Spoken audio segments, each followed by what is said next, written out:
last week for last week's talk about doing behavior consults. I just kind of know how much, I guess some people I can't see. So Allison. I wasn't here either. This is Okay, Regina. Maybe that's it. Who said I wasn't here? Joe? No, Miss Sabrina. Oh, okay. Oh, okay. Yeah, it's hard for me to see you guys with the black. Here. Sorry, this is Regina. I have a work meeting going on in the background, so I'm keeping it on mute. Sorry. Okay. So some of you weren't here. I'll do a little bit of explaining. And anyway, it's to just do a little bit of recap because I've always been resistant to doing these kinds of talks that really focused on one behavior topic because I'm afraid of people rely on recipes kind of for behavior problem solving. So you'll often see on our Facebook group, for example, or if you're that person in your kind of friends group who is the dog person or the cat person, people are always going to be asking you about behavior problems, and you know, you don't want to be the person who's going to have the answer right away. Like in our behavior group, you know, there's often say, oh, well, you know, my dog, I mean, I hope this isn't bad, but like there was this one recent one where a cat was having litter box problems and they're like, oh, change the litter or whatever. I didn't read all of them, but there's always some answers. But the best answer first is a question. The best answer is a question. The best answer is usually a handful of questions.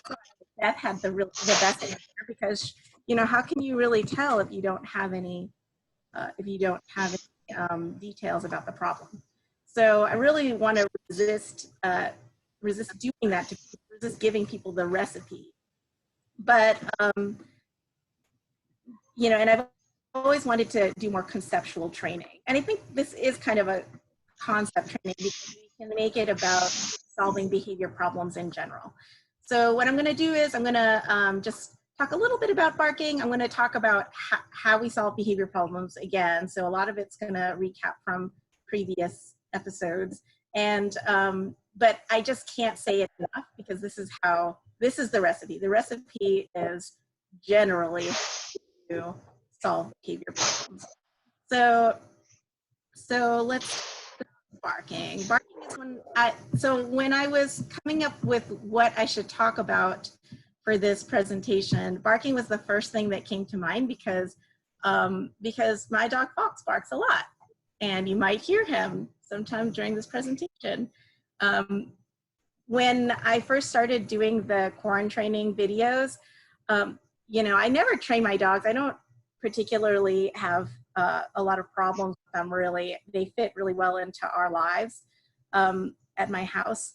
But, you know, and I had to stay at home, and I started doing these training videos, I realized that Fox was just you know, he demand barks a lot. And it's not a surprise, you know, he does that, but it just not so much that it's bothered me before.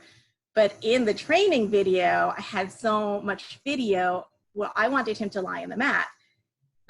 He didn't get it right away, so he thought, well, barking usually works, and he just barked and barked and barked and barked and barked. And it was really frustrating. I wish I had the video that showed that, but it was like so embarrassing and frustrating that I just deleted them all. I figured it out, and I'll tell you how I did. So this was the first behavior problem that I thought of. And it's something that we see a lot. The reason that we see a lot this barking problem is because barking is a common part of lots of emotional states. Like if the dog is afraid, or if they're excited, if they're frustrated. It can also be a learned behavior.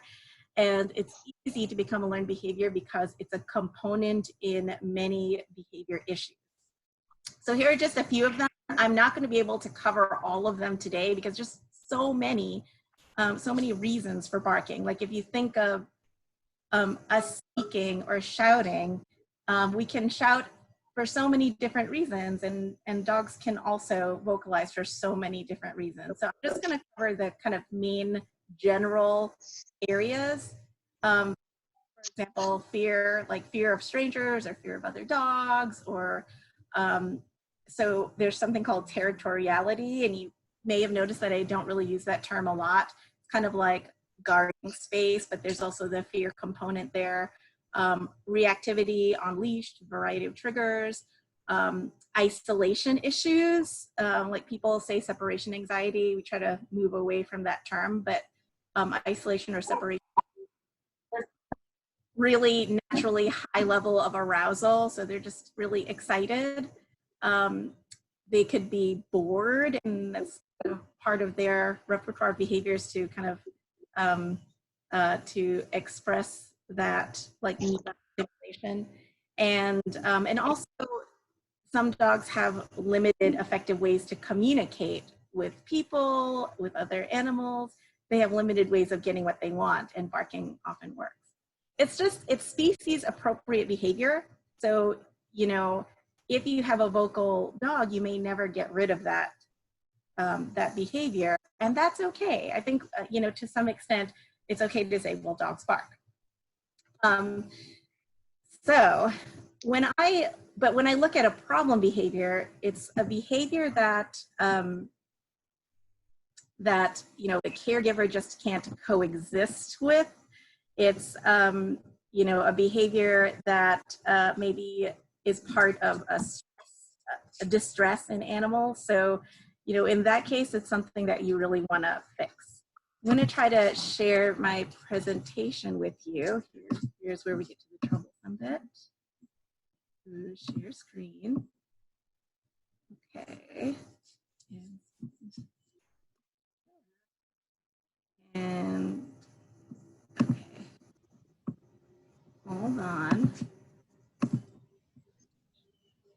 Okay. So as many of you may know, at our shelter and in most of the you know, most of the evidence-based training organizations, we follow this LIMA approach. So what does LIMA stand for? Can someone tell me? Like to, yeah. Least invasive, minimally aversive. Yeah, least invasive, least intrusive, minimally aversive. So it just means that we're going to take the approach that's the least intrusive, minimally aversive, that works, the effective approach. And so if you look at this, can you see my cursor? If you look at this, this picture here, it's kind of a funnel that shows, you know, the different steps in the LIMA approach. So first you've got to look at step 1, and the size of that area of the funnel kind of talks about how, like, this is the, you know, this is the thing first. It takes priority. And if you can't like start looking at step 2 until you've ruled out that there could be any like reasons in step 1 for the behavior. So this goes without exception. Oh, I don't know if you can hear it, but they're like chasing each other and wrestling with each other. Of course now. Until now, they've been sleeping the entire time. So, okay, so in the humane hierarchy, this is without exception. So we don't start to train the animals until, and this is for every behavior problem, cats, dogs, bears, whatever. This is what you do first, is you're gonna rule out any issues. So some barking can happen because of some kind of physical problem. You know, I've seen a bunch of cases with canine cognitive dysfunction or cognitive dysfunction syndrome, and that's just when dogs get a bit older and they can they start to feel a bit confused. They, you know, they're just not able to see the world like they used to. So they might get confused and start barking. They might get stressed about things that they haven't been stressed about before. A dog can bark because they're in pain. They can also bark because they've got some kind of compulsive issue. Like if you've ever seen, it's very typical in bull terriers that they might spin and bark, right? So those are some medical issues that you would first want to rule out. So you definitely want to send the animal to the vet first to make sure that there's nothing wrong with them. And so once you're sure that they're healthy and there's nothing going on that might require medication, then you can make sure that their enrichment needs are being met. So and this especially is so with barking, because you can see a lot of enrichment problems that can lead to barking. So the dog is bored and, you know, they have a lot of extra energy, so they'll start barking. What are other, you know, what are some ideas for enrichment? And, you know, what are ways that you can tell when an animal's enrichment needs are not being met? You guys have some ideas? They can be a little bit destructive, like they might do inappropriate chewing. Right, yeah, they might be destructive. So that would go along with the barking. Yeah. Yeah. Digging sometimes. Yes, definitely, definitely. And a kind of a red flag for me is when people leave their dogs unsupervised for a long time, especially out in their yard. So like if the dog is just barking a lot, doesn't appear to be in any distress, and is, you know, left out in the yard for long periods of time, then I often think like, is this an enrichment problem? You know, so different ways of meeting enrichment are like physical. That's the first thing we always think of is like, is this dog going on walks? When people tell me the dog is getting walked several times a day, I always want to know, like, how far are you going, and are you going to different places? Because if you just, you know, walk around several times a day, then it doesn't really, it's not really meaningful enrichment for the dog. You know, if the dog is socially interested in other people, if they get a chance to meet other dogs, you know, on a regular basis, do they get regular training? How do they eat their food? Do they eat their food in foraging toys? There's all sorts of ways that you can meet their enrichment needs. Maybe one day we should just do a talk just about enrichment, because you cannot move on to training without the actual enrichment portion. Okay, so once you're sure that that the dog is healthy and they're receiving adequate enrichment, then you talk about antecedent arrangements. So antecedent arrangements is just kind of talking about all the things that happened before the problem behavior. So like when Fox barks, he might bark in a specific situation, like I'm ignoring him and I've got treats on me. Or I'm giving a presentation. But, you know, there's, you know, you just kind of don't think too much about why the dog is doing it. Just think about what is going on. Because remember last time we were talking about the labels, Diane brought that up. You know, part of the label is us thinking about why. Why is the dog doing that? You know, just don't think too much about that. Don't think too much about that. Instead, look at the antecedent. What's going on pre-behavior? What does the animal's body language tell you pre-behavior and during? And, you know, don't try to make a story. I'm guilty about this all the time. I'm like, you know, well, Fox is kind of pushy, and when I'm not paying attention to him, blah, blah, blah. Don't even think about that. Just think about what specifically is happening and what the behavior looks like, and then what happens after. Okay, so in the antecedents, you're looking at what happens before. And you can change the antecedent arrangement through management. So you can manage the dog's exposure to the antecedent. I think I have so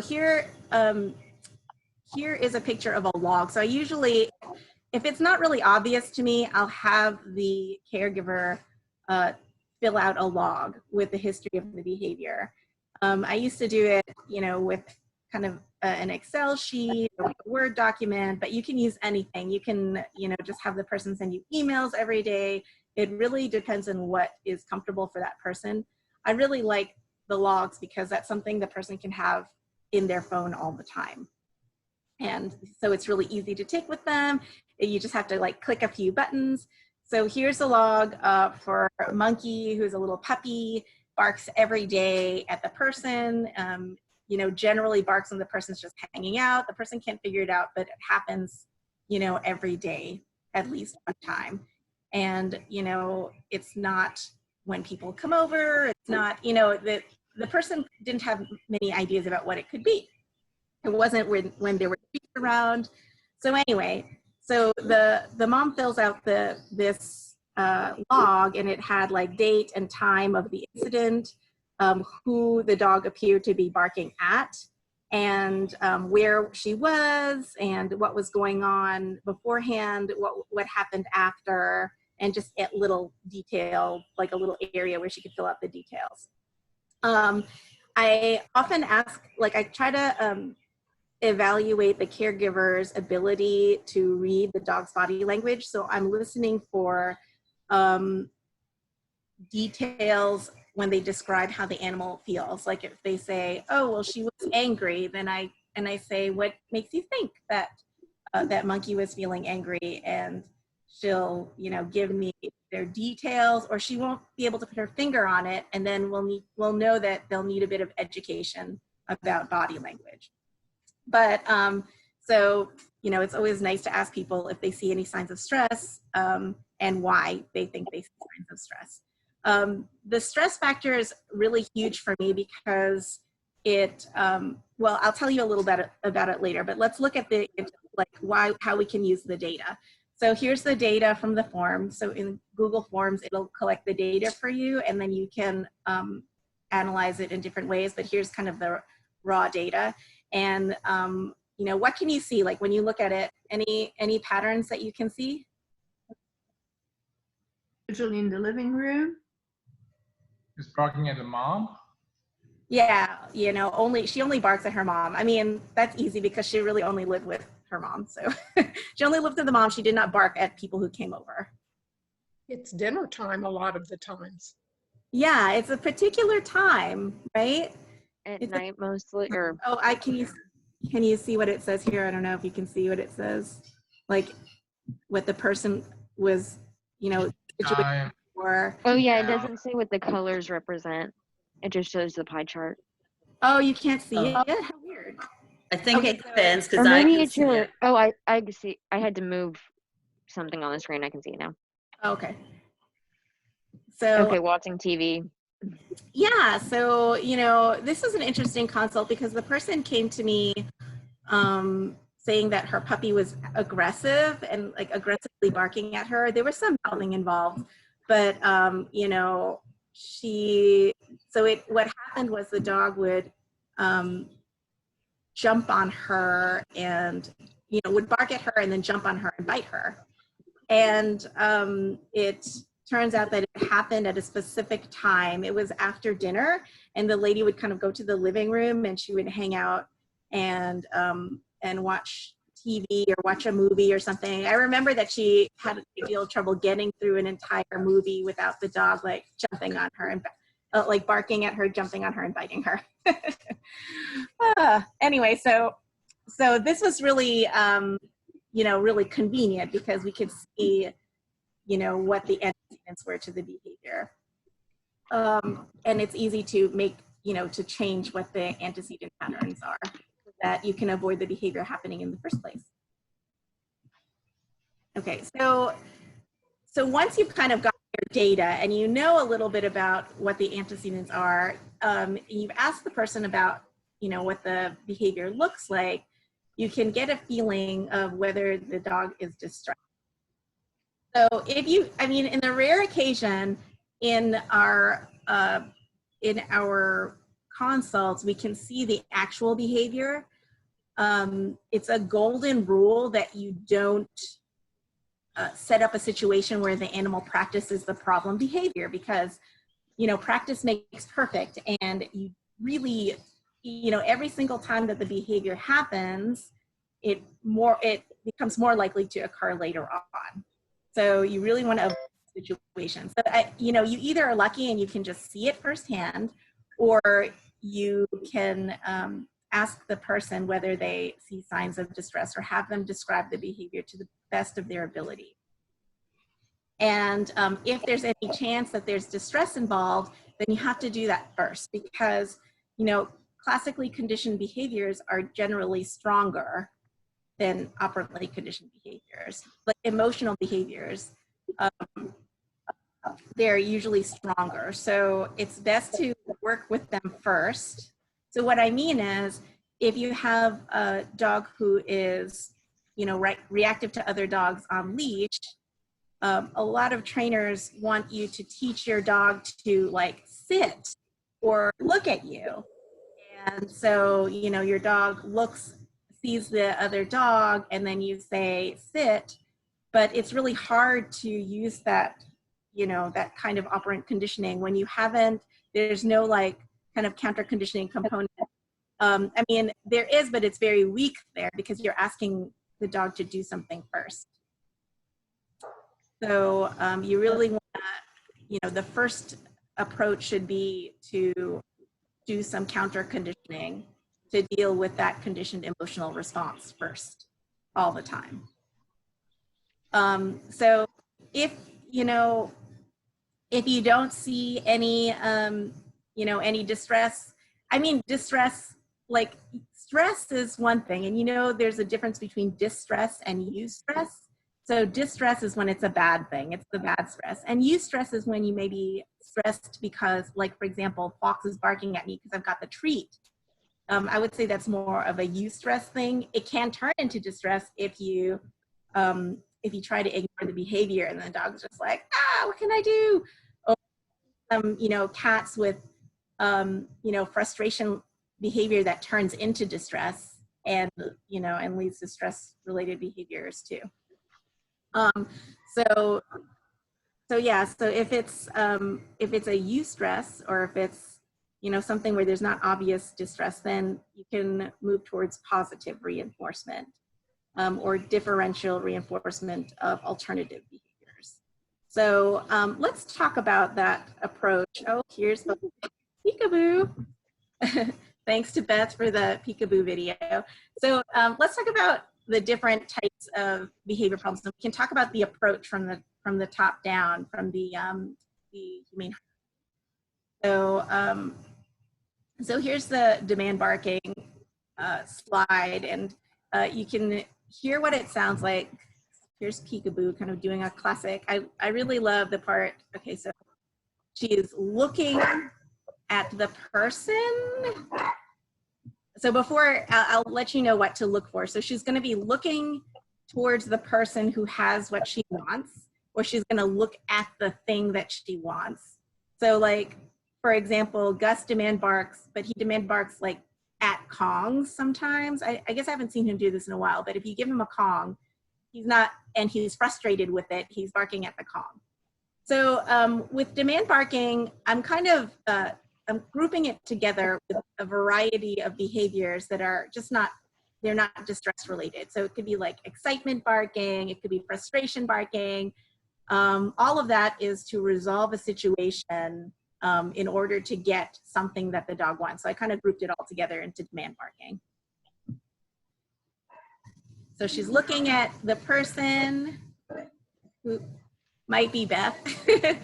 There's that lip licking, stepping backwards. I think she does like the classic there, step back. You can see it again. So a lot of times demand barkers will kind of step or hop backwards away from you. There. And then there's the frustration lip licking. Right? So, you know, we're just calling it demand barking just because, just for the sake of categorizing things, but I don't like to, again, I don't like to label things so much. You know, we're just going to talk about, you know, what the situation was and then how that, you know, behavior is resolved. So Beth, tell me, you know, about like peekaboo's demand barking, like what's the situation here? So he is looking back towards the treats that are on the table. He knows where the container is kept. and then I'm holding the camera, so he's looking straight at me when he's at the camera. But yeah, he usually gets a night-night treat every night before he goes to bed, and he decided it was time for his night-night treat at that time. This isn't Right. night. Yeah, so that's another, so it kind of checks off a lot of boxes. The sound, it's not like frantic sounding, it's just individual barks. You might hear like, two together, but usually demand barking is like one bark at a time. He doesn't look really stiff, and he's looking at Beth, who could give him his night-night treat. And he's like, hey, Beth, that's what I want, like looking over to the thing. He does the classic step back, frustration, licking lips. And this behavior typically happens when people are around, because who are you going to demand bark to? You're going to demand bark to the person who can resolve that problem. And it's usually, or not usually, but it's often certain types of the day, right? So, that's when that thing is available and when that need typically, needs to be fulfilled. So like, for example, I'm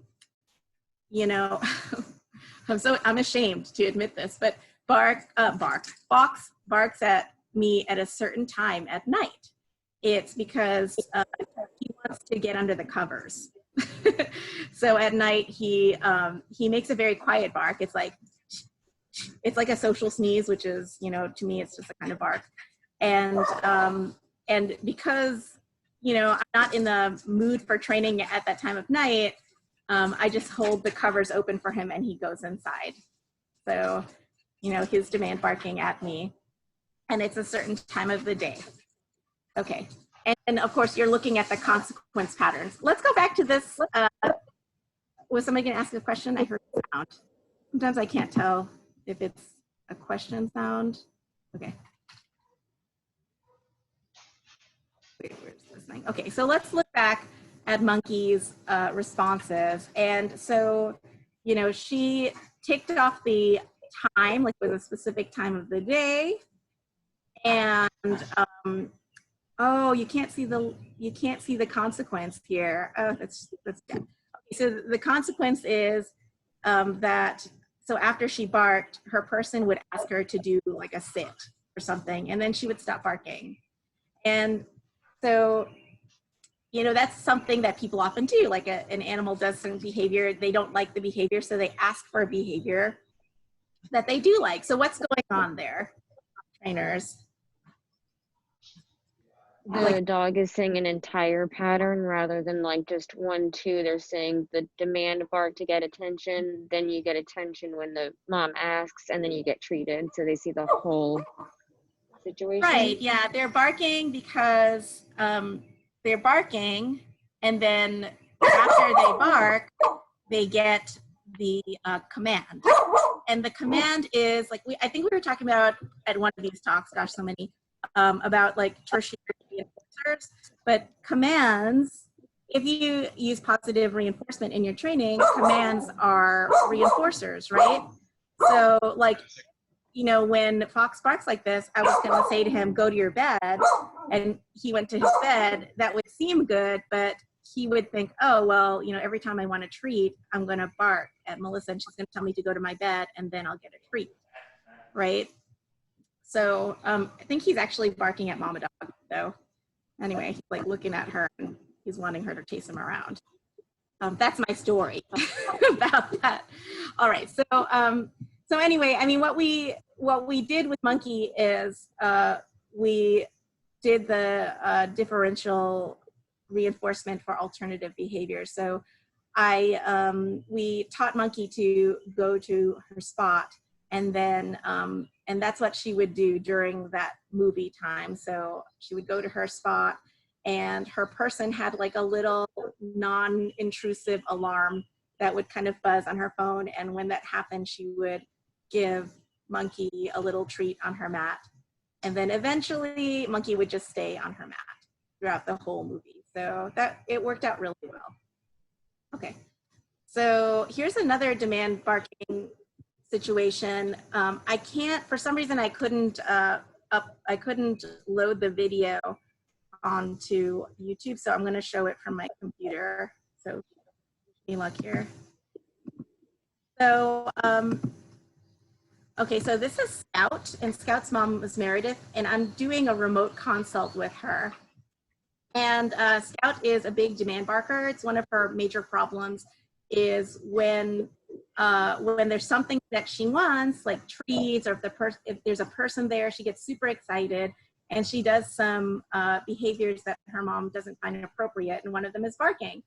So here's just a video of the training session with Scout, and basically, oh no, oh no, of course this is gonna happen. But anyway, you know, she basically, every time her mom wants her to do anything and she's got her treats there, Scout just barks at her and barks at her and barks at her. She also does things like this, and she'll like lie down, but she'll still be barking, or she'll be rolling over. She might still be barking. I think I can find this video here. If you guys don't mind, just a second. I mean, unfortunately, during the consult, if I'm recording the video, here we go. I'm recording the video on my phone, it doesn't get the sound, but you can see what she's doing anyway. So look at her body posture. Oh, there's a bark, a tiny little bark. Look at her ears, they're forward. She's doing that backing up business right there. Look, she's looking at her mom. Oh, barking at the treat. Oh, barking. And so, like, her mom tried just ignoring the barking and waiting for her to do behaviors without the bark. For some reason, when Scout came to the shelter, she wouldn't do this. So some of you have been to consults with Scout, and she really didn't do a lot of barking, you know, and she would also lie down on the mat. So whenever Meredith would come in, she would say, oh, when I'm home, she just won't lie down. And, you know, it's one really cool way that this remote consults have really helped us, because I was able to troubleshoot things when Scout was at home. Okay, so we used our differential reinforcement. Okay. So anyway, that would go on and on. I mean, most consults had Scout, the first consult had Scout barking for most of it. So we use differential reinforcement for alternative behavior. So can someone tell us what that is?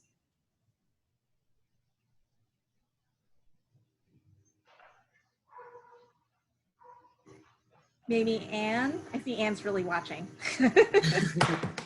Sorry, what was the question? What's a DRA? That's when you are rewarding the animal for doing something other than the problem behavior, but you're not rewarding it every single time it occurs, correct? Yeah, so basically it's, so you're reinforcing behaviors that are acceptable and they're not the preferred behavior. Like, you've got a behavior in mind. So it doesn't necessarily have to be something that's incompatible. Like, so I have to say that, you know, a lot of times when, and I've watched a lot of videos now because I was kind of looking for video materials about barking, and I saw a lot of videos where people said, oh, well, just bark for silence. But then what is silence, right? You have to really define what the behavior is. It sounds obvious to us, but how can you communicate that to the dog? Because for dogs, you know, a lot of times, you know, they have their mouths closed, so you can't say that the silence is only when their mouths are closed. I guess you could say when they're aroused and their mouths are closed. It's just too hard to define it for the dog. And it's really important to be able to communicate really clearly to the dog what they can do to get that reinforcer. So basically for Scout, we chose going to her mat, because even though she could go to her mat and she could bark, we could shape that calm behavior. Like, we could shape, you know,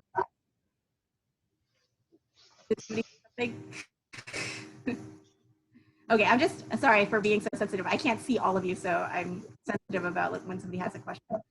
So, so basically, we were shaping things like low frequency of wagging her tail, because that's like dogs who are more calm wag their tails less. So we're shaping like certain specific behaviors that were around calmness.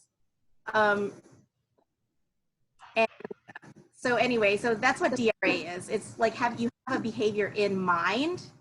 You train that behavior with whatever kind of reinforcer that the dog will work for at, during your training session.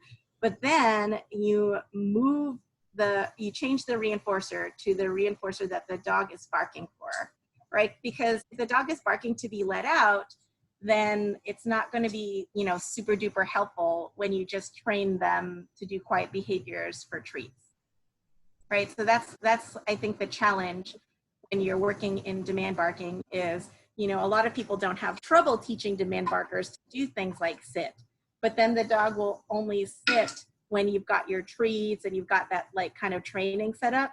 So you really need to, start training the dog. Like if Fox were barking to go outside, I might start trying to reinforce that behavior by letting him out. Because just rewarding the treats is not going to be helpful. So sometimes if the dog gets frustrated really easily, it can be really tough to do DRA with dogs, because if you're a trainer with really good timing and you can reward behaviors before they get frustrated, then that's great. And that might explain why Scout so rarely barked when she was at the shelter, because at the shelter, I was there to make sure that Meredith was rewarding Scout. And then when Meredith got home, Scout just, she would get frustrated really easily because Meredith would wait a bit too long before reinforcing a behavior. And Scout just started associating Meredith's training with the state of getting frustrated. So she was just frustrated whenever she got the feeling that Meredith was going to be training her. So, so this is what we did instead. And let's see if we can see it in this video. Here's a video of, I think this is it. Yeah, it's of Meredith mat training Scout. And we've started, so if Scout barks, she gets a reward. She's getting a milk bone. And so Meredith is releasing her and then tossing a milk bone. So let's see if she'll do it in this entire video, because I might have started videoing it late. So when Scout barks, Meredith just says, okay, and tosses a milk bone away. If Scout lies down and she's silent, then Meredith gives her chicken. So, like a typical kind of behavior nerd, I was wondering to myself, like, Meredith is giving Scout a milk bone, and it's making the behavior less likely to occur. So is this positive punishment, right? Is giving a dog something and making the behavior less likely to occur positive punishment? Yes. In my mind, I was trying to use this negative contrast effect. So I was rewarding, so I say reward because I'm careful, because obviously I'm not reinforcing the barking, right? Can you guys tell me why I'm not reinforcing it for people who don't really know the different terms? Like, if I give Scout a treat for barking, and she slowly stops barking, then how is that not reinforcement? Because that's what the result is. The result is not more barking. The result is less barking. Right. And I guess what I mean to say is, like, in terms of what reinforcement is, like the definition of reinforcement. So maybe explain that, Joe. So the reinforcement is something that increases the frequency of a behavior, or increases the chance of a behavior. Yeah, so if Meredith gives Scout a treat when she barks, and the barking goes away, then obviously she's punishing the barking. Does anybody feel confused about that? It's okay if you do. It's counterintuitive. This is basically what I use for Fox, because when I was training Fox, and his first thing to do is bark. So, and also I had never trained him to do anything. And I think going to the mat and lying down was a bit advanced for him. Like I probably should have started with something a bit easier. So that was like some trainer error there. But what I did was so Fox is a pretty affectionate dog. And when he barked at me, I would reward that by petting him. So I'm using the word reward, not reinforcement, not reinforce, because a reward is just something that kind of acknowledges the behavior. It doesn't have anything to do with whether the behavior gets stronger or not. So he would bark, I would pet him, but if he lay down, then I would give him actual food reward. So you could say that I was punishing that behavior by petting him. So, you know, where does that go? How does that stand with our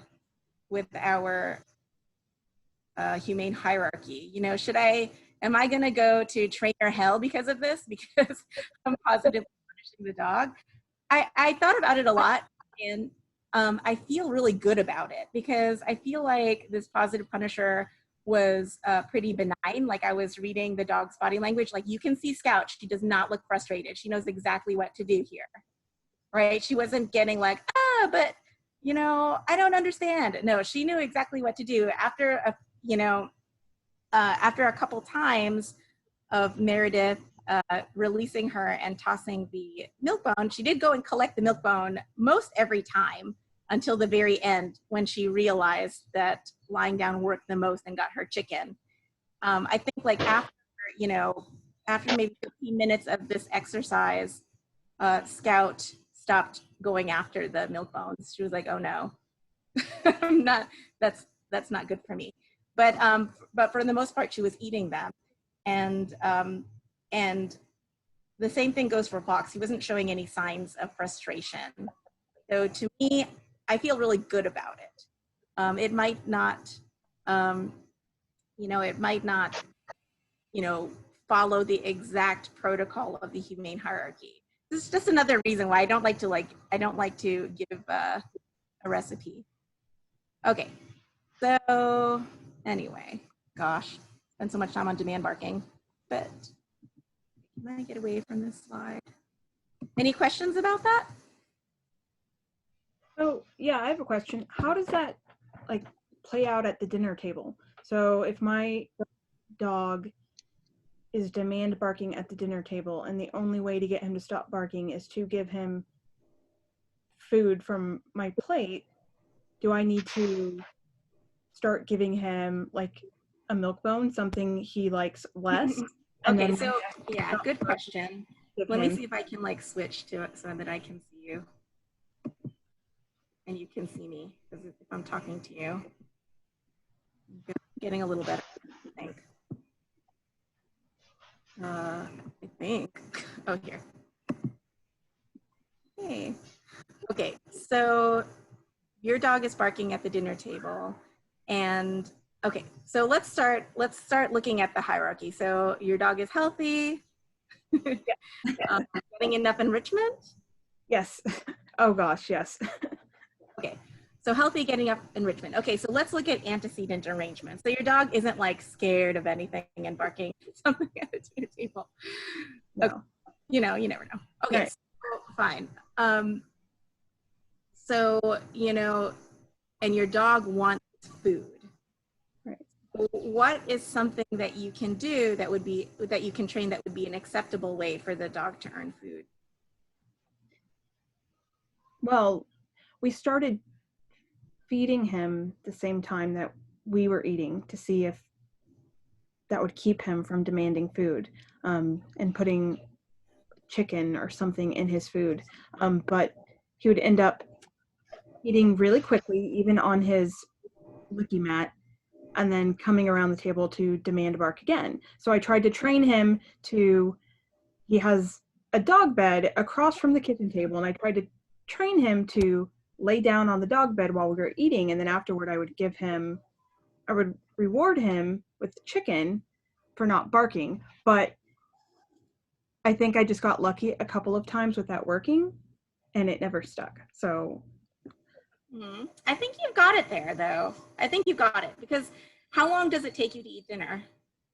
oh God, when he's demanding at us, like it's a high stress situation when he's barking at dinner. Like it's really bad. Like we can't have people over because of it. So wow. So sometimes we try to eat quickly just so the behavior will stop. Oh my God, high stress eating. That doesn't sound fun. It's very stressful. But I think you've really got it there, though. It's just finding a way to keep him, satisfied and busy during the time that you're eating. Let's say it takes you, I don't know, how long does it take you to eat? Like a half an hour or whatever. Yeah, typically. Whatever that amount of time, there's a variety of things that you can do to keep him busy during that time. Like you can teach him, so you taught him to go to his bed, right? Right. Yes. So, I mean, did you see this video on our... Sorry, there's a video on our Facebook group where the cat trainer teaches her cat. So her cats were bothering her when she was eating breakfast, and she was teaching the cat to go to her mat. Okay. I need to watch that one. I don't think I've watched that. Oh. Okay. I'll tag you in it. Okay, cool. Because so she teaches the cat to go to a mat, and then she has her phone have a little. It's set to make a sound, every, after a certain set amount of time. So in the beginning, it'd be a really small amount of time, and her phone made a little click sound. It would go like that, and then that would be a reminder to her to like chuck the dog a treat. So like, this is something that might happen with Fox. I mean, luckily he doesn't really demand our dinner food for us, but I think this training would be really great because he already knows to go to his mat. And so like I could set my little timer for however long I think he will last. And then, the timer will go off, the alarm will go off, and then I'll chuck him a treat. Okay. And in the beginning, it's going to be the average amount of time before each reward will be quite short, but over time you can gradually increase the average amount of time between treats until he can last that whole time. I think that the common problem in this type of behavior protocol is just kind of pushing the dog too quickly. And, I think that if you just set your expectations a little bit lower, then you can, then your dog will be able to work for them. Because it sounds like you've had some training success. There's just kind of a jump between, where you're having success and what your ideal situation is. But I think you've got it. If you need any help, just send me an email and, I'll set you up. Okay, cool. Thank you. Yeah. Any other questions about demand barking? Okay. So let's quickly move on to more stress-related barking. So, okay. So like I was saying before that I kind of grouped together demand barking with things like frustration and excitement, or like, kind of greeting behaviors. So we're not going to really talk about all those little things in detail. Let's talk about separation issues, because that's another thing that we see a lot in consults. So anybody have experience with the separation issues and barking? Nobody? Oh my gosh, I've had When I fostered Nala, it was a nightmare even trying to go pee.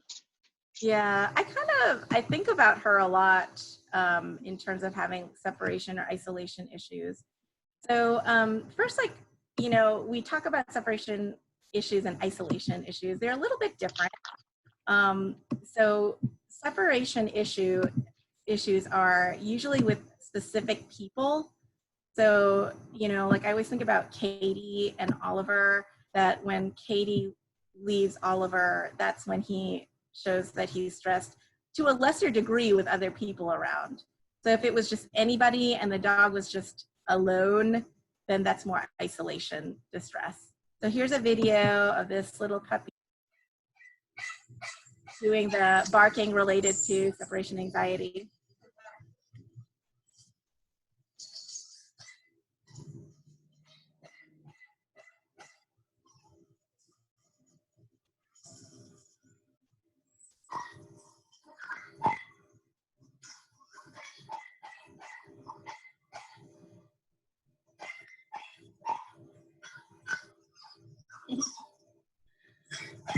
Okay, so basically they're high-pitched, kind of staccato sounds, individual barks, and there may be whining or howling involved. There's also usually some frantic movements, moving like from window to window, or like scratching at the door, pawing, biting, trying to get out of places. And, you know, it happens when they're home alone or separated from specific caregivers. Another really key way to recognize separation issues is that they happen within 45 minutes post-departure. So, you know, I often ask people who say that their dog has separation anxiety, whether, you know, I ask them if they can nanny cam the dog if it's not sure what's going on. And sometimes you'll know for sure that it's not separation anxiety because the dog will be just like sleeping for the first couple of hours and then suddenly going nuts at the door. So you know in that case that it's something else. So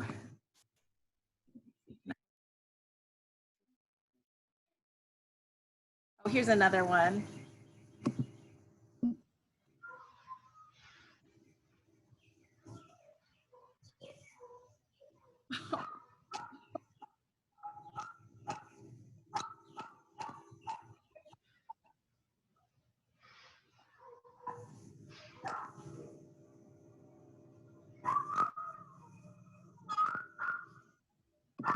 That's so sad. I can barely stand to hear it. So there's also destructive behavior related to separation anxiety, barking. Often that's going to be by the windows, by the doors, scratching at the floorboards. I mean, I've had dogs, you know, break through windows trying to get out. So, and also hypersalivation. So when you come home, their like kennel may be all wet, or there'll be signs that they're drooling. Sometimes you'll see like a puddle of drool by the door. You want to make sure that you rule out things like alarm barking, because alarm barking or even demand barking. So if you were watching last week's behavior talk, we were talking about, like right in the beginning, I showed the video of that dog. You know, the caregiver reported that the dog was suffering from separation anxiety, and Chris Pockle was seeing the dog, and what happened was that the dog was actually barking whenever, you know, the neighbors were going out, because when the dog was a puppy, whenever the neighbors were coming out, they would bring him out and let him play with the neighbors, right? So how they could tell that wasn't separation anxiety.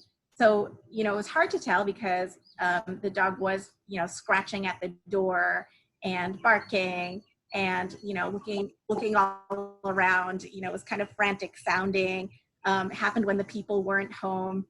And, but also, nanny cam on the dog, they could see that for the most part, the dog was sleeping on the couch, right? So you wouldn't have a dog with separation anxiety sleeping on the couch right in the beginning. No, you know, you would, you know, that behavior would happen just post departure. Okay, so so how do you treat these kinds of, how do you treat any of the distress related behaviors? So I'm talking about, you know, the other distress related behaviors that we're going to talk about in addition to separation issues. So you're going to manage the exposure to the trigger. So if the trigger is being separated from the family, being alone, then you want to prevent the animal from spending that time alone. That's a big ask for a lot of people. We might ask the person to find somebody else to watch the dog when they're going to work.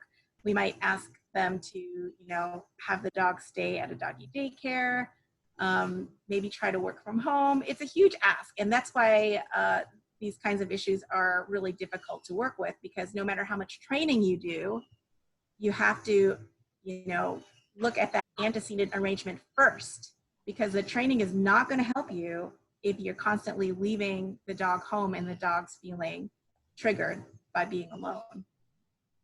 So, so what we've done at the shelter before is we've had people board their dogs during the day when they're at work.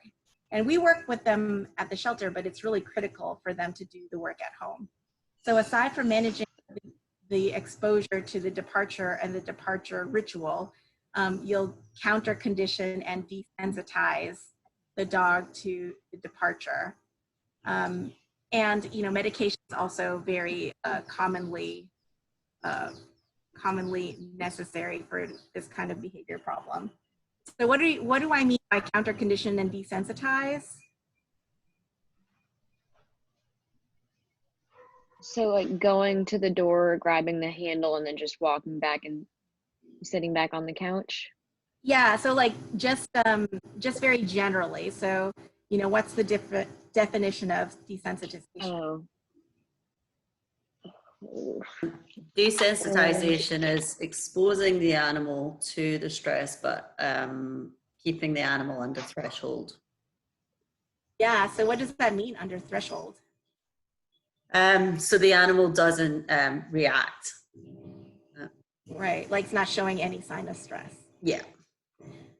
Yeah, and there's another part of desensitization. So you expose them at a low level, they're under threshold, not showing any stress, and? Gradually increase the intensity. Yes, gradually increase the intensity. So, it's not just staying at a low intensity, but you want to work towards that ideal intensity. So what that means is, you would start with like just kind of picking up your keys, like Emery was saying, and then instead of going out the door, you would sit down. So that's a very low level of intensity. When you start actually working on departures, you might just open the door and then close the door. Open the door, step out, and then step in and then close the door. And then gradually increase the intensity until where you can leave them for the whole day. And then what's the counter conditioning component?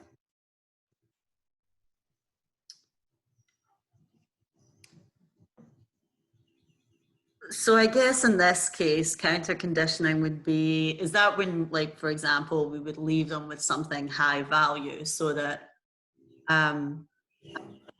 when we're leaving, we give them something high value, and then when we come back, we take it away from them again, so that we're like conditioning them to, look forward to us going away. Right, you have them pair the stimulus that they associate with the, trying to not say it in such a technical way, but, pair unpleasant stimulus with something pleasant. Yeah. So you pair being left home with something really nice that's even more salient than being left home alone. So like, I'm pretty sure that Fox would eat milk bones, but if he had separation anxiety, I wouldn't leave him home with a milk bone. I would want to leave him home with something that was much more, more desirable than being left home is terrible. Okay, so let's talk about alarm barking. It's another stress type of barking. Here again is part of Beth's crew. It's Niffy and Cthulhu alarm barking.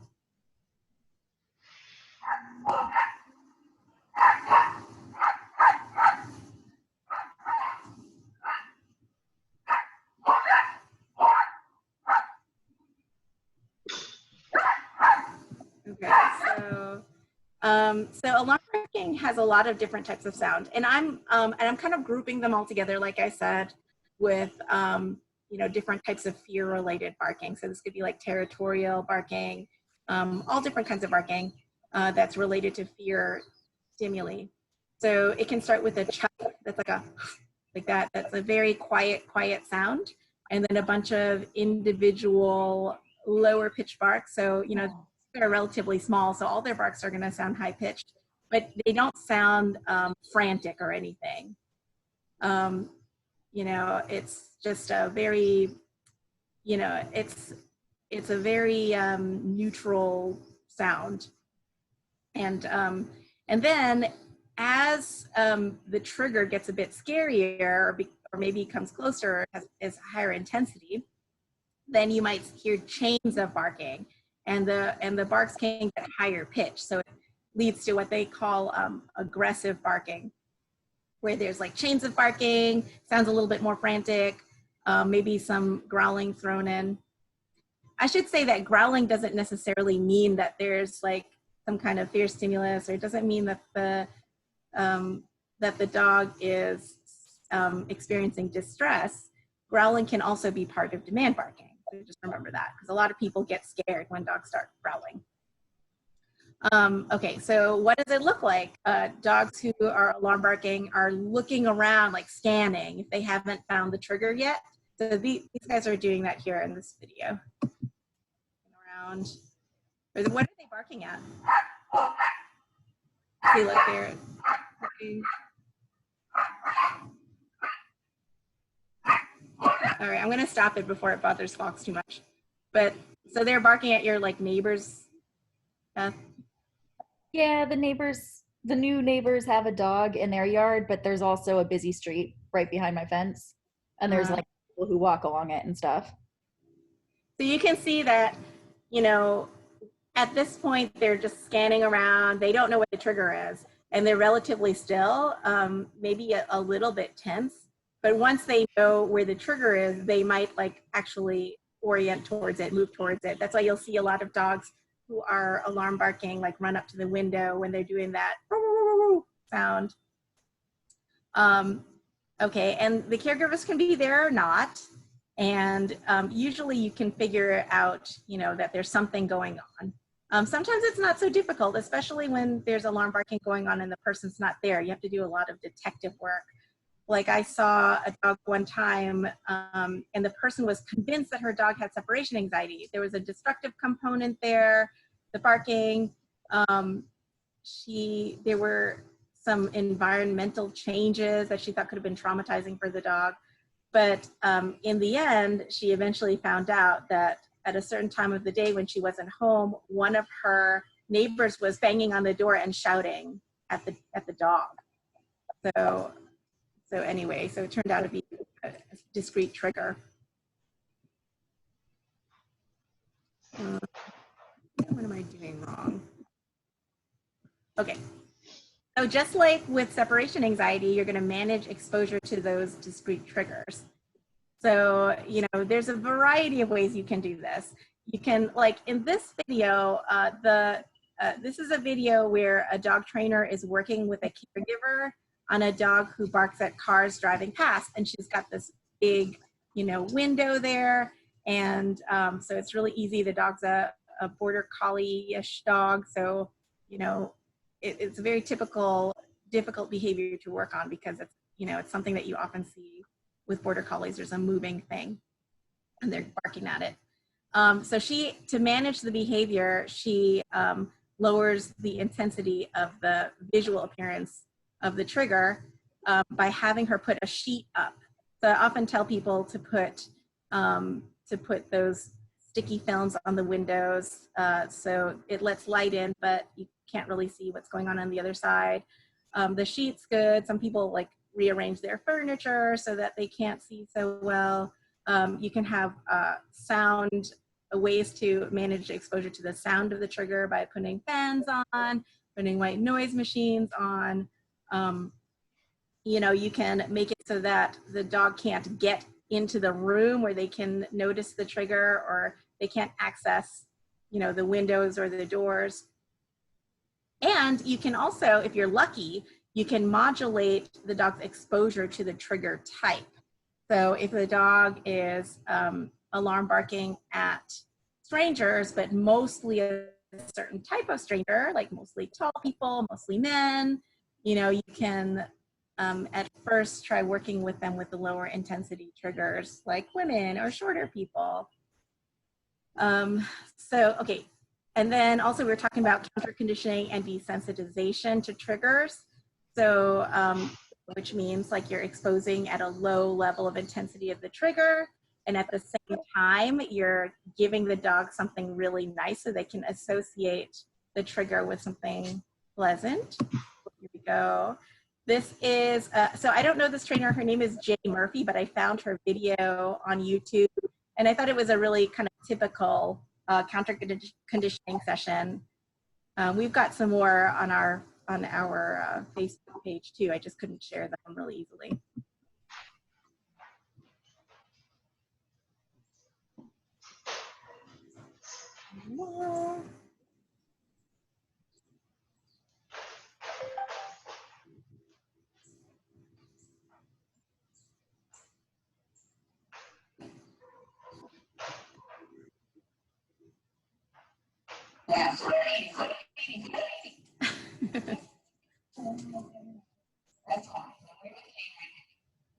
Maybe I can make this big.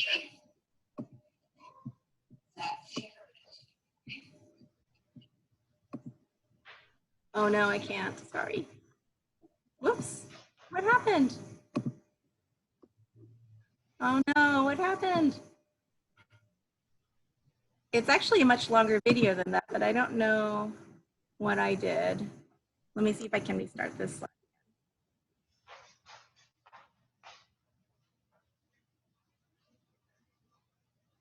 Oh, I know what I did.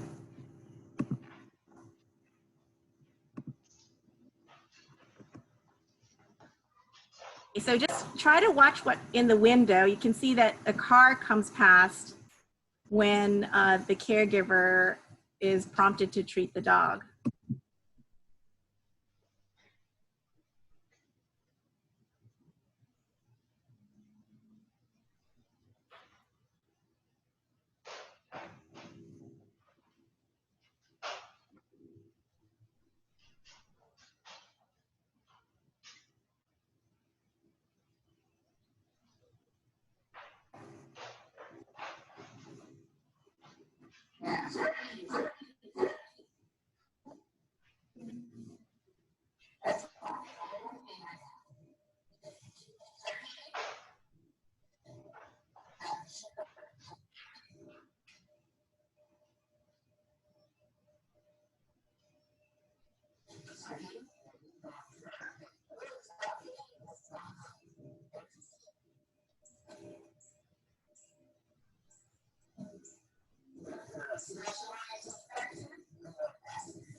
So this was really great. I can totally, I totally relate to the trainer because, you know, the person's not getting the food to the dog fast enough. But lately I've been seeing the caregivers more as the other animal. So what I would do is if I were working with more than one animal, I would do some training with the caregiver first, you know, about my cues, about when, you know, now that I'm doing a lot of remote training, when I'm seeing caregivers, before I have them actually train the dog, I have them practice rewarding something like a cup or something with a treat. So I'll say, okay, when I say treat, it means put the treat in the cup. And so we like kind of work on getting that behavior a little bit more solid before actually training a living thing, because I don't want it to, I want it to be really clear, you know, that when I say treat, they should treat the animal right away. And I think in this case, that step was skipped maybe because there was a little bit of latency there. when the trainer asked the caregiver to treat the dog. Okay, so along with alarm barking, there's the on-leash reactivity, which is really similar to alarm barking. I grouped it into this distress barking, the distress barking category. And, you know, we've all seen this. I'll just play it really quick. Oh.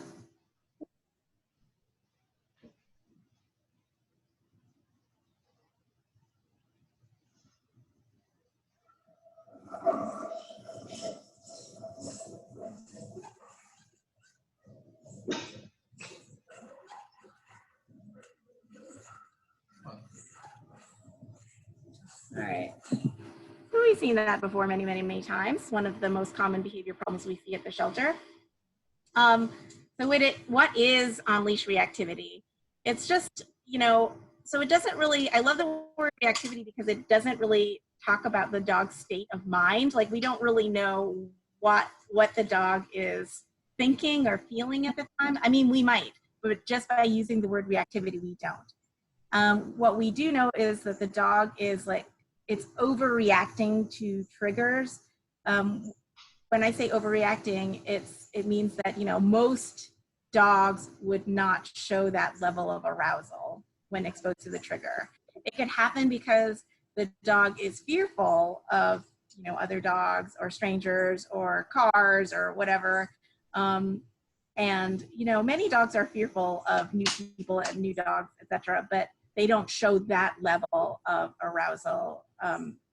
It could also happen because they're just frustrated, like they really want to get to that, whatever that thing is that they're reacting to. So when I like the word reactivity because it's vague, and it just speaks to this specific type of highly aroused behavior.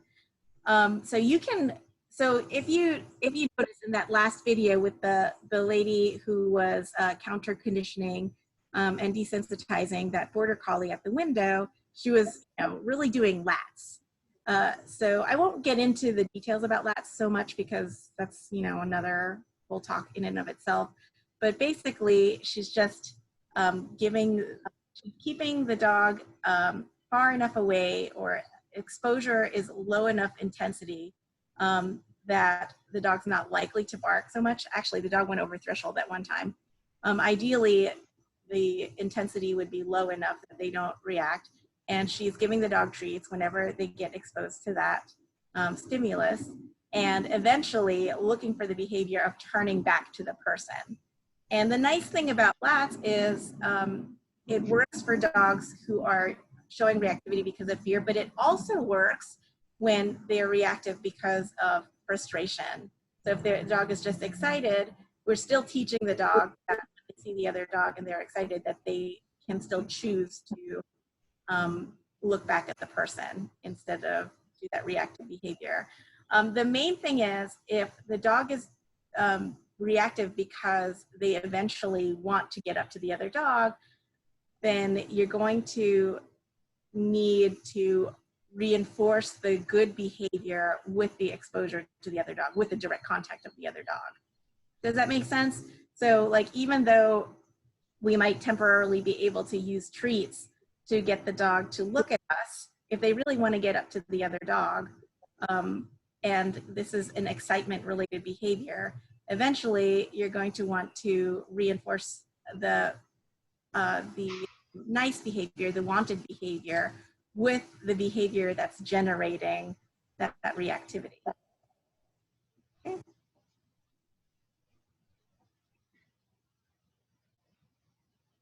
I'm having trouble with this. Okay, so those are just a few different types of barking. There's so many different other kinds. Like I told you, there's the compulsive barking, there's idiopathic barking.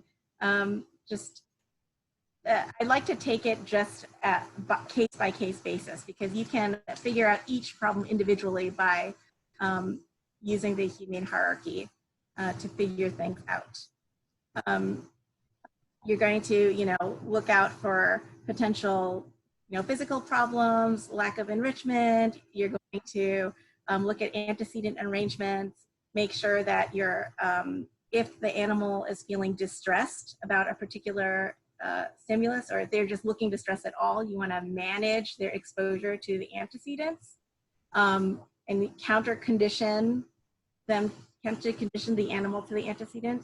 And then if there's no distress, then you can use positive reinforcement, differential reinforcement of alternative behaviors. So like, I didn't really talk too much about extinction and negative reinforcement, negative punishment. We happen to use those a bit less, because for the express reason that the other stuff works, you know. So if you're really good at using the positive reinforcement, if you've made sure that you've covered your bases with the medical and enrichment needs and management, and you've done all that stuff that's higher up on the humane hierarchy, then you really shouldn't need to use any of that other stuff very much at all. They're just very, very specific situations where you would use that stuff. So if you find a trainer and you decide to hire a trainer for your problem behavior, and they go right to these, they shoot past, you know, steps 1, 2, 3, and 4, then usually that speaks to a lack of skill, because there's a lot of other things that are the least stressful things that you can do to animals to change their behavior. So that's pretty much it for barking. If you guys have any questions, or if you have specific cases that you want to talk about, now's the time. I have a question. Sure. So when it comes to the demand barking, what if you can't give them what they're demand barking for? Like, for example, my dog, I live with my grandparents, and they are not animal people, and they don't like her being in the front yard because they think that she ruins the grass. I don't know.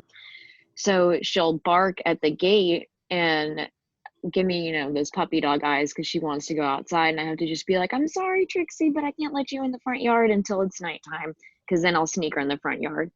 So Oh no. yeah. So I mean, Okay. what would you do, I guess? Yeah, so I knew somebody was going to ask this question.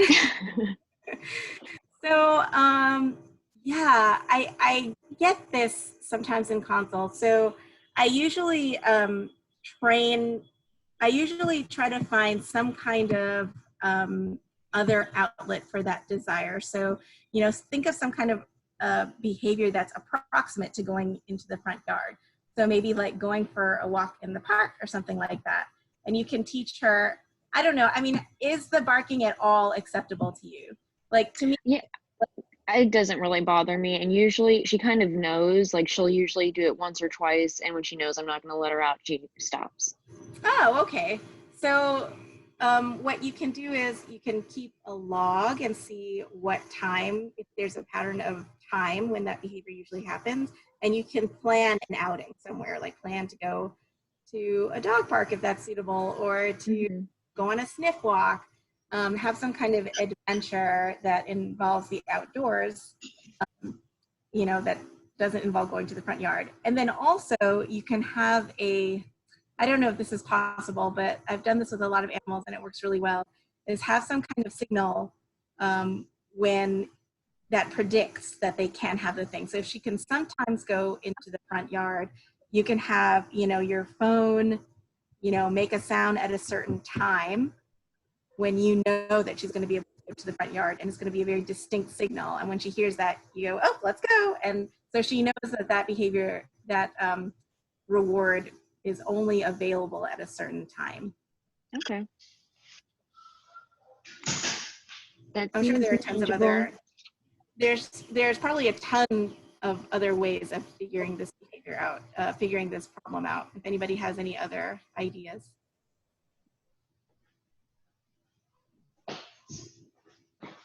Okay, I mean, I would definitely make sure that she was getting enough enrichment though, because, you know, maybe she's just not getting some, you know, some need that is not fulfilled. That's something that she can have fulfilled in the front yard. And, you know, I mean, dogs would much rather do stuff during the day. It's not really typical for dogs to want to go out and do stuff at night. So, Yeah. sense that she would prefer to do that during the day. Yeah, she loves sunbathing, so Oh, wish- so there you go. Yeah. I mean, I just need to train my grandparents. yeah, maybe you can. Maybe there's like an activity they could do with her in the front yard. Maybe you can teach her some cool tricks, Mm-hmm. and that could turn them on to wanting to interact with her. Yeah. Yep. Anybody have any other questions or comments? Anybody have any like other barking problems? Oh my gosh, you guys are so quiet. Fuji barking at the kittens. That sound she makes it so cute. How do you know she wants to eat the kittens? I don't know. I'm just not going to try and check. Okay. And she does have a history of killing small animals. So Oh, okay. Well, like she, she would. I mean, the a rat or a possum in the yard. So. mhm. So when she does demand bark to go out in the middle of the night, I know that there is a possum in the yard, so she's not going to go out. Right. Okay, makes sense. But she definitely calmed down today. Like she's not really so aroused about the kittens anymore. So I'm going to give her maybe another day and see if I can show her the kittens for a baby gate. And Yeah. maybe do some counter conditioning then and kind of throw the treats and ask her to sit and maybe do some relaxation or probably. Yeah, she's good at that kind of stuff, and she loves treats so much. Yeah. If she Yeah. wants to eat the kittens, maybe, maybe Well, that. but she, at the same time, she's got cats and she's lived with cats, so. Yeah, that's true. You have cats, so. Yeah. So, I think just the first couple of days was just way too much stuff going on. Yeah, sure. I mean, maybe I don't know if you can, because you'll need 2 people to do this. But I don't have 2 people. yeah, that's too bad because I just like bumped up that video with Marley cat testing Darla, and you could do something like that, like lats, and like we were just doing lats and we were looking for social interest and looking for her arousal levels to go down. Yeah, I just need her to go down in her arousal level because it was just way up there. Right. Okay. And now she doesn't, like today she didn't. Usually she would, the other days she came running onto the deck and barking at the kittens through the door, like first thing in the morning, and she didn't do it today. So. Aw, like she was thinking about them all night. Yeah, something like that. All right. Thank you. What really triggered her this afternoon wasn't the kittens as much as the sound of the dog crate. The dog crate?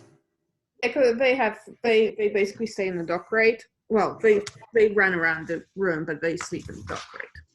Oh, okay. So kind of the sound of this when I was hanging the little hammock in it, that triggered her. Oh, okay, I see. All right. I don't think you have like a real problem with her barking though. No, she doesn't do that, like, apart from the first day when she was maybe barking more, she's not here and Right. going crazy. No, absolutely not. I think a lot of people just eventually realize that they don't have a problem, that their dog just barks sometimes as a way of communicating. And if you find it okay, then it's okay. If you're having stressful meal times, then it's not okay. It's all about like how everybody's feeling, with that behavior at home. I kind of like my dog's barking. He barks because he's letting me know that, he needs to go outside, or, sometimes he needs more water and he's letting me know about that, or he's hot or he's cold or something like And we've got a really good working relationship. And I like that he lets me know when he needs something. Oh, she, Fuji, kind of apart from this, she usually barks at the gardeners when the gardeners are around. Uh-huh. Like, go to the door, bark a couple of times, and then run towards me, look at me. I mean, luckily she likes food so much. Funky conditioning on that, but Yeah. She's lucky that she has somebody who knows how to do that. I think, you know, when I was watching these videos and I see like trainers giving advice about barking, I saw a lot of like, if your dog is demand barking, you lack structure and you're, you know, not leading, you're not a good leader for your dog. But I mean, there very well could be a structure, you know. I mean, Peekaboo, you know, every day barks for her night-night treat at around the same time. That's very structured to me. You know, it's all about what you find acceptable. So you shouldn't feel like if your dog is barking at you to communicate that it's the dog trying to get one over on you. So instead of like associating it with a story around the dog, like I said earlier, just try to, you know, figure out what the antecedent is and what the consequence is, trying to find another way of saying that instead of saying antecedent all the time. But that's the best way. All right, well, I think that's about it, unless anybody has any questions. So for the next weeks, we're going to be talking about different behavior problems. I'm open to talking about different things. So you know, you know, the typical problems, sometimes I feel like people are tired of hearing about the same things over and over. Okay, precursor, that's a good one. So what happens before? Yeah, whatever happens before. Yeah, I guess I'm just like always do the same thing over and over.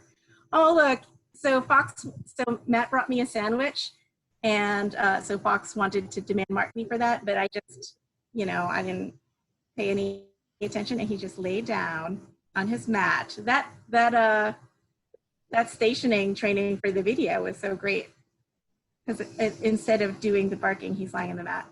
I think that, you know, I know I was going to finish this, but I forgot to say this, is that the main challenge to barking is that barking works because it's noticeable, right? Lying on the mat's not really noticeable unless, you know, you're very aware. But, you know, if you just want to eat your meal, are you really going to notice when your dog's lying on the mat?